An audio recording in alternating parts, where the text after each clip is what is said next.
મંત્ર જો હું ક્યાંક બાર ગમલો જાઉં ને હે ને આખું તો તારે તોફાન કરવાનું નહીં, તારી મમ્મીનું ધ્યાન રાખવાનું, બરાબર? પછી તારી મમ્મી કહે ને એમ બધું કરવાનું, પછી બે દીદીનું ધ્યાન રાખવાનું. હો અને પપ્પા ન આવે ને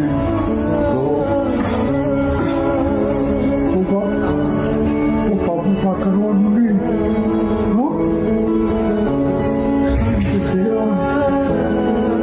ડાયો થઈ જઈશ રોજ નહીં.